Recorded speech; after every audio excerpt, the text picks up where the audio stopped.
Jharkhand, welcome to learners कराज education. आज के इस क्लास का टॉपिक है हिंदी भाषा ज्ञान और यह पार्ट नंबर 58 है। यह क्लास आपको जेसीसी, सीजीएल, एसआई, एक्साइज और वे सारे एग्जाम जहां में हिंदी लैंग्वेज से रिलेटेड क्वेश्चन आता है, सब में यह लेक्चर फायदा पहुंचाएगा। मेरा कम से कम आप लोग हिंदी का, इंग्लिश का, साइंस का और कंप्यूटर साइंस का इतना लेक्चर आप लोग जरूर चेकआउट कीजिएगा। और पीडीएफ अगर चाहिए होगा किसी भी क्लास का तो टेलीग्राम का रुख कर लीजिएगा, वहाँ पर आपको मिल जाएगा। @लर्नर्स कराज एजुकेशन सर्च कर लीजिएगा, टेलीग्राम खुल जाएगा। पितृ अनुमति लिखा हुआ है, एक क्वेश्चन का आंसर बताइए। उसका संधि विच्छेद करना है और इसमें कौन सा संधि है ये भी बताइएगा। ओके, 4 ऑप्शन आपके पास है। तो चलिए क्लास को स्टार्ट करते हैं। Let's get up. अपेक्षा करते हैं वीडियो को एक लाइक आप लोग जरूर देंगे और फर्स्ट टाइम विजिट कर रहे हैं तो जरूर जुड़िएगा। और हाँ, क्वेश्चन ये पुराना है तो पहले से टिक लगाया हुआ था, तो ये क्वेश्चन मत कीजिएगा कि टिक क्यों लगाया हुआ है। लड़का शब्द का भाववाचक बताना है तो ये लड़कपन होता है। ओके ना, तो भाव, गुण, दशा के बारे में चर्चा किया जाता है तो उसको भाववाचक संज्ञा आप लोग कहते हैं। संज्ञा के टोटल 5 भेद होते हैं। इस तरह से छोटे छोटे क्वेश्चन भी आपसे पूछ देते हैं। लड़का कौन सा है? लड़का जो है सही आपका जातिवाचक संज्ञा है, यानी कि कॉमन नाउन है। क्लियर? तो यह संज्ञा से बना हुआ है लड़कपन। ओके ना। लड़का का जो स्त्रीलिंग है वह लड़की है। लड़के इसका बहुवचन हो गया और लड़कियां लड़की का बहुवचन हो गया। कौन सा वाक्य शुद्ध है? तो शुद्ध जो वाक्य है, राम ने कहानी सुनी है, यह वाक्य शुद्ध है। बाकी सारा का जो सेंटेंस गलत है, वाक्य गलत है। अच्छा, वाक्य किसे कहते हैं? वाक्य का अगर डिफिनेशन आपसे पूछा जाए तो क्या बोलिएगा? शब्दों के समूह को वाक्य कहते हैं या कि शब्दों के सार्थक समूह को वाक्य कहते हैं? तो शब्दों के सार्थक समूह को वाक्य कहते हैं, इसको ध्यान रखिएगा। तारे गिनना मुहावरा क्या अर्थ है? तो तारे गिनने का अर्थ होता है नींद ना आना। तो नींद नहीं आता तो आप लोग क्या कीजिए, कुछ इधर उधर करते रहिएगा, आसमान को देखते रहिएगा। तो नींद नहीं आना ये होता है तारे गिनना। और मुहावरा याद रखिएगा, मुहावरा का अर्थ होता है अभ्यास होना या आदि होना, इसको ध्यान रखिएगा। मुहावरा एक अरबी शब्द है ना, और मुहावरा खुद में एक मुहावरा है, ऐसा कहा जाता है इसके बारे में। माँ बच्चे को दूध पिलाती है, इस वाक्य में कर्म वाच्य का रूप है। तो माँ बच्चे को दूध पिलाती है, तो माँ ने बच्चे को दूध पिलाया, क्या सही है? नहीं, यह गलत है। इसको मैं पहले ना गलत करके रखा था, आज मैं इसको देखा ये तो गलत है। क्यों गलत हुआ? क्योंकि इसका देखिएगा ना, काल यहाँ पे गलत है। पिलाती है वर्तमान काल में और पिलाया जो था वह क्या है, ये आपका भूतकाल में है, तो इसको वर्तमान में ही रखना होगा। तो ये ऑप्शन आपका गलत है, सही आंसर नहीं है। सही आंसर आपका सी हो जाएगा, माँ से बच्चे को दूध पिलाया जाता है। ये इसका भाव वाच्य, सॉरी कर्म वाच्य हो जाएगा। वाच्य देखिएगा हिंदी में 3 तरह का होता है, ठीक है। कर्तृवाच्य होता है, कर्मवाच्य होता है, एक भाववाच्य होता है। ओके, इसको ध्यान रखिएगा। 3 होता है, कर्तृ, कर्म और भाव। चलिए, आंसर इसका सी है। शब्द किसे कहते हैं? तो शब्द वही कहानी है जिस तरह से वाक्य था। एक या अनेक वर्णों के से मिलकर बने सार्थक ध्वनि को, तो सार्थक ध्वनि होना चाहिए। पता चल रहा है कुछ भी मतलब निकल रहा है तो उसको हम लोग शब्द नहीं कहेंगे, उसका एक सार्थक जो है से अर्थ निकलना चाहिए। तो यही होता है, अंग्रेजी में आप लोग ग्रुप ऑफ लेटर्स बोलते हैं ना। तो लेटर वही वर्ण होता है जिसको आप लोग खंड या टुकड़े नहीं कर सकते हैं ना, जिसको आप लोग डिवाइड करते हैं स्वर और व्यंजन में। ठीक है, तो यही है, एक या अनेक वर्णों के मेल से जो बना हुआ सार्थक ध्वनि होता है उसको शब्द बोला जाता है। राजा की सभा, जिसको राजसभा बोलते हैं, कौन सा समास है? तो काके के लगा हुआ है ना, तो इसमें तो आपको संबंध तत्पुरुष दिख रहा होगा। जहाँ भी आप देख लीजिएगा उसका समास वगैरह करके, तो कहीं भी अगर विभक्ति चिन्ह आ रहा होगा तो वहाँ उसको तत्पुरुष बोला जाता है, तत्पुरुष समास होगा। जैसे तत्पुरुष समास के भी 6 भेद आपको देखने को मिलेगा, कर्ता ने, कर्म को, करण से, ये सब होता है, तो वे सब में आपका आ जाएगा। लेकिन राजा की सभा में यहाँ पे इसमें संबंध तत्पुरुष है ना, राजा की सभा, यहाँ पे संबंध तत्पुरुष का यह उदाहरण है। और यहाँ पे बहुब्रीहि हो गया, द्वंद्व हो गया, अव्ययी भाव हो गया, दो बच गया, एक हो गया आपका कर्मधारय, एक द्विगु ना। तो टोटल यही समास के 6 भेद होते हैं और तत्पुरुष समास के भी 6 भेद होता है, इसको भाई याद रखिएगा। यात्रियों को समूह को काफिला कहा जाता है ना, इसको ध्यान रखिएगा। लड़की जाती है, यह वाक्य अपूर्ण भूतकाल में होगा। ध्यान दीजिएगा, अपूर्ण पूछा गया, अपूर्ण पूछेगा ना तो इसको आप लोग कंटिन्यूअस समझिएगा। ठीक है, कंटिन्यूअस, कंटिन्यू है, पूर्ण नहीं हुआ है। और भूतकाल में पूछा है तो लड़की जा रही थी, लड़की जाती है, इसको अपूर्ण भूतकाल में अगर पूछा जाए तो लड़की जा रही थी। लड़की जाएगी क्या हो जाएगा, या तो आपका भविष्यत काल हो जाएगा। लड़की गई थी, यह पास्ट में मतलब भूतकाल ही हो जाएगा, लेकिन यह पूर्ण हो जाएगा। और लड़की गई थी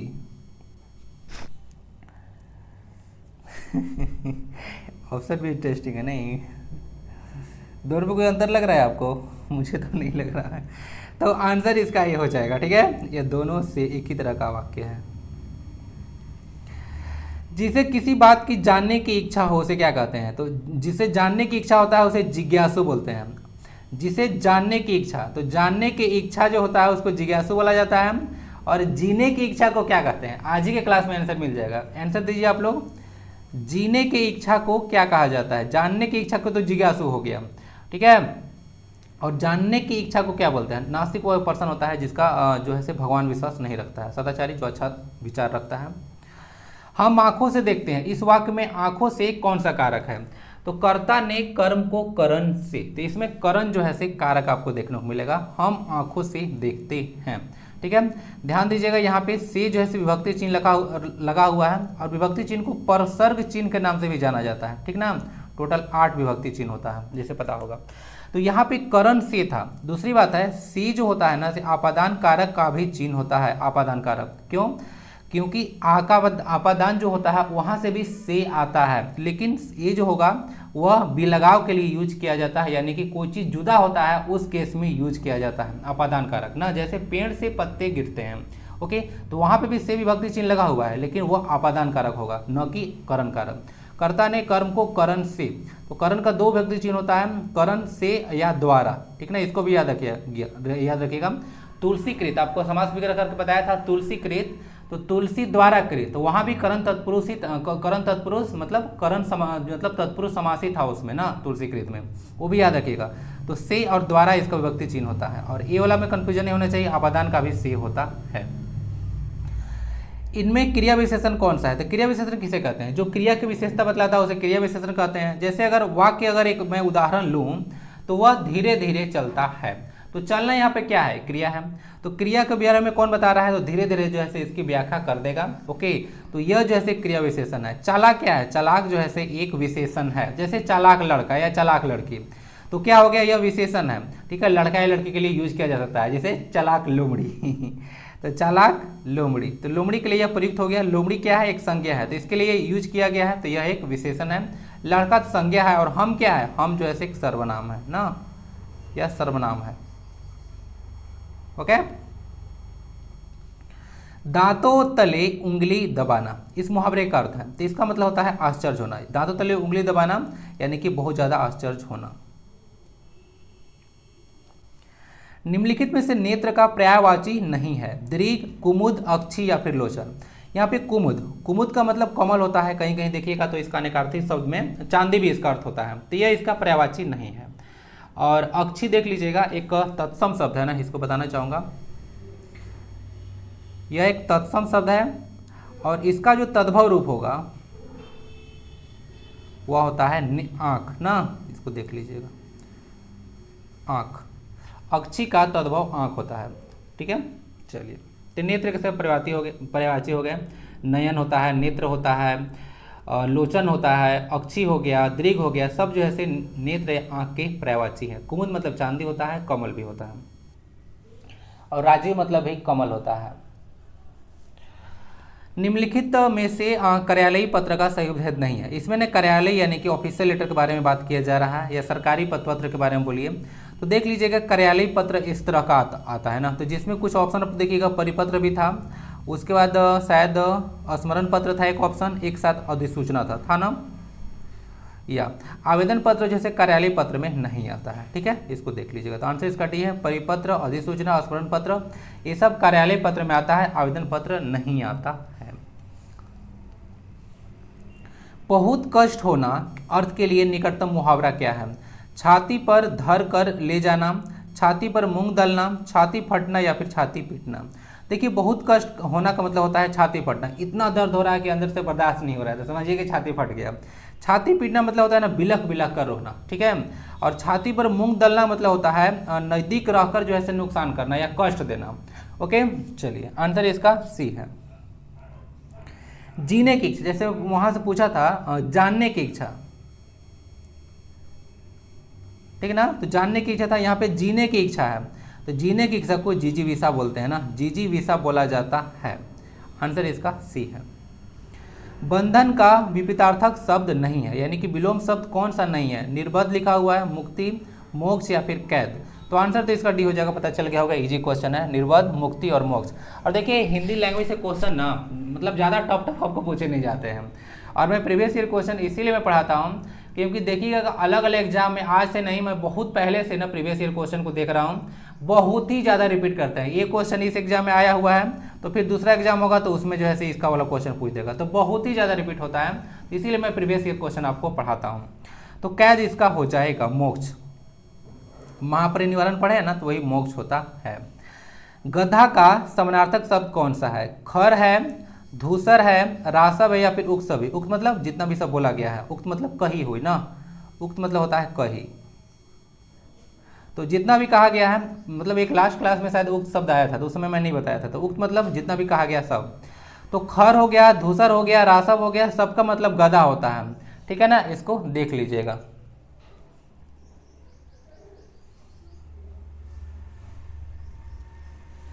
निम्नलिखित में से शुद्ध वाक्य बताना है आपको। हमारे शिक्षक प्रश्न पूछते हैं, मैंने 1 वर्ष तक उनकी प्रतीक्षा की, वहां भारी भरकम भीड़ जमा थी, शोक है कि आप मेरे पत्रों का कोई उत्तर नहीं दिया। देखिए यहाँ पे 2 सेंटेंस यहाँ पे गलत है, क्वेश्चन गलत है यहाँ पे, ओके। अगर देखिएगा तो यहाँ पे ना है लिखा हुआ है, तो हमारे शिक्षक प्रश्न पूछते हैं, तो देखिए है क्या होता है जो होता है सिर्फ बहुवचन के लिए यूज होता है, और है जो होता है सिर्फ एक वचन में यूज होता है। लेकिन होता क्या है ना कि हम लोगों को अगर किसी को रिस्पेक्ट देना होता है, ठीक है, तब जो है हम लोग हैं ही यूज करते हैं। ये रूल है कि अगर रिस्पेक्ट देना है, किसी को आदरपूर्वक कुछ बोलना है तो हैं ही यूज करते हैं। जैसे हमारे शिक्षक प्रश्न पूछते हैं तो उनको हमको रिस्पेक्ट देना है, तो ये सेंटेंस बिल्कुल सही है। मैंने 1 वर्ष तक उनकी प्रतीक्षा की, ये भी सेंटेंस बिल्कुल सही है। 2 सेंटेंस यहाँ पे सही है। तीसरा सेंटेंस यहाँ पे ना जो वाक्य है वो गलत है, वहाँ भारी भरकम भीड़ जमा थी। अरे भाई जब भीड़ बोली दी है तो भारी भरकम बोलने का क्या जरूरत है? भीड़ का मतलब ही होता है कि बहुत सारे लोग जमावड़ा लगा के बैठे हुए हैं। और उसके बाद तो यह गलत हो गया सेंटेंस, यहाँ पे भारी भरकम को हटाना पड़ेगा, वहाँ भीड़ जमा थी, बस इतना ही सेंटेंस सही होगा। शोक है कि आपने मेरे पत्रों का कोई उत्तर नहीं दिया। अब देखिए पत्रों का उत्तर नहीं दिया तो यहाँ से आपको ना खेद होना चाहिए, शोक नहीं। शोक किसी के मृत्यु के उपरांत जो है मनाया जाता है, तो ठीक है, तो यहाँ मृत्यु नहीं हुआ है किसी का, शोक कब मनाया जाता है तो बता दिया। तो यहाँ पे ना मुझे करना पड़ेगा खेद है कि आपने मेरे पत्रों का कोई उत्तर नहीं दिया। तो आंसर तो इसका पता चल गया होगा, दोनों इसका सही आंसर होगा, एक नहीं। नेक्स्ट क्वेश्चन है, निम्नलिखित में से कौन सा शब्द स्त्रीलिंग नहीं है? तो जितने भी पेड़ होते हैं ना, पेड़ के नाम, वे सब जो है स्त्रीलिंग जो है नहीं होते हैं। मणि, फौज, टोलई, ये सब ऐसे स्त्रीलिंग होते हैं। पेड़ तो ये सब पुल्लिंग शब्द होते हैं। जैसे एक आम का पेड़ था, थी नहीं।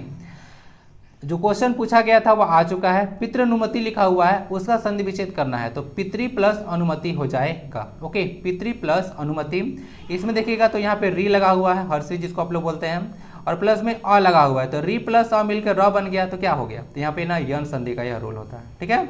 चलिए इसको याद रखिएगा, संधि देख लीजिएगा। संधि का अर्थ होता है जोड़ना, और संधि का भी संधि विच्छेद होता है, तो बता चुका हूँ बहुत बार। सम प्लस धी ना, छोटी होता है समधि संधि में, ठीक है, सम प्लस धी, समधि भी बन गया। चलिए शादी का मौसम काफ़ी चल रहा है, तो आंसर इसका ए हो गया। और कुछ बात करना था शायद भूल गया। हाँ, संधि 3 प्रकार का होता है, स्वर संधि, व्यंजन संधि और विसर्ग संधि। जिसमें ये पितृनुमति जो था उसमें स्वर संधि है, और स्वर संधि के भी 5 प्रकार होते हैं। कौन कौन होते हैं जरा एक बार माइंड में रीड कीजिए जरा, और लिखिए जरा कमेंट में। जलज के पर्यायवाची शब्द कौन सा है बताइए? शंख है, चंद्रमा है, कमल है या फिर उक्त सभी। तो जलज का मतलब ना कमल होता है, ठीक है, और बताया था चंद्रमा शशि होता है ना, इसका शशि आप लोग बोल सकते हैं, शशि मतलब चंद्रमा होता है। कमल होता है, कमल होता है, जलज बोला जाता है, पंकज बोला जाता है, ये सब इसके होते हैं। और जलज में बहुव्रीहि समास है ना, इसको देख लीजिएगा। जल से उत्पन्न हुआ है जो, ठीक है, इसका मतलब इसमें बहुव्रीहि आएगा। निम्नलिखित में से बहुवचन शब्द कौन है? तो दाम जो है ना, प्राइस आप लोग बोलते हैं दाम हिंदी में, तो वह जो है से एक बहुवचन शब्द है। बाकी स्त्री है, स्त्रियां हो जाएगा, टोपी का टोपियां हो जाएगा, बेटा का बेटे हो जाएगा, तो ये सब बहुवचन बन सकता है। लेकिन दाम का आप लोग मतलब बहुवचन नहीं बना सकते, क्या बताए, दामों कर सकते हैं, दामों नहीं हो सकता है दाम। उच्चारण का सही संधि विच्छेद क्या होगा? उच्चारण, तो इसमें देखिए व्यंजन संधि है, यहाँ पे उत होगा और चारण होगा ना, तो इसमें उत तो हलंत होगा यहाँ पे ना, इसको हलंत बोला जाता है, लाइन होता है। और उसके बाद चारण हो जाएगा उच्चारण, इसको देख लीजिएगा, इसमें व्यंजन संधि है। और दूसरी बात है एक उज्ज्वल ना, तो उसको भी देख लीजिएगा, उसी के जैसा बनता है, उत प्लस ज्वल, इधर को उज्ज्वल बनता है। उज्ज्वल जो लिखा जाता है इस तरह से लिखा जाता है, पूरा जग कहीं भी नहीं होता है, ठीक है। और ये श्रृंगार, इस तरह का इसका श्रृंगार, यही श्रृंगार सही है, ठीक ना। इसको देख लीजिएगा, कभी कभी ये सही है, कभी कभी देखिएगा ए वाला देगा तो ए वाला गलत हो जाएगा, ठीक है ना। चलिए आंसर इसका मिल चुका है। उज्ज्वल का भी यह देखिएगा संधि विच्छेद, उत प्लस जो दोनों में व्यंजन संधि है। बेटे समय रहते न पढ़े तो भविष्य में बुरी तरह पछताओगे, इसके स्थान पर जैसे कौन सा मुहावरा आएगा। देखिए आठ आठ आंसू रोगे ना, आठ आठ आंसू रोना का मतलब होता है बहुत ज़्यादा पछताना, बुरी तरह से पछताना, तो उसको आठ आठ आंसू रोना बोलते हैं। तो आंसर इसका बी हो जाएगा। निम्नलिखित में से किस शब्द में तत्पुरुष समास है।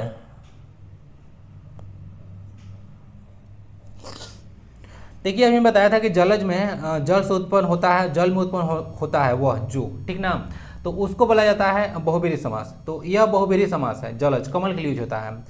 पुरुष सिंह में पुरुष में सिंह ना, पुरुष में सिंह, इसमें ना अधिकरण कारक लगा हुआ है, तो एक अधिकरण तत्पुरुष हो गया। हस्तलिखित तो हाथ से लिखित ना, हाथ से लिखित, इसमें ना करण तत्पुरुष है। तो ये क्वेश्चन ना गलत है, पता नहीं कैसे क्वेश्चन इसको बनाते हैं हम। इसमें ना करण तत्पुरुष है और इसमें जो है से अधिकरण तत्पुरुष है, दोनों में तत्पुरुष समास है। और लता देह में होता है ना, लता रूपी देह, तो इसमें तो कर्मधारय समास हो जाएगा। क्लियर है। तो ये दो ऑप्शन जो है से सही है मेरे अनुसार, तत्पुरुष समास दोनों में है। पुरुष सिंह, पुरुष में सिंह, और करण तत्पुरुष इसमें है हस्त लिखित, यानी कि हाथ से लिखित, हस्त से लिखित, तो दोनों में जो है तत्पुरुष समास ही है। आपका क्या कहना है बताइए। मेरा आंसर बी और डी दोनों है। आप लोग बोल सकते हैं अगर मैं कुछ गलत बोल रहा हूँ तो। शशांक का पर्यायवाची शब्द क्या होता है। तो शशांक का मतलब होता है चंद्रमा, ठीक है। खरगोश का तब जानते होंगे, मृग मतलब हिरण होता है, शिशु तो बच्चा बालक होता है।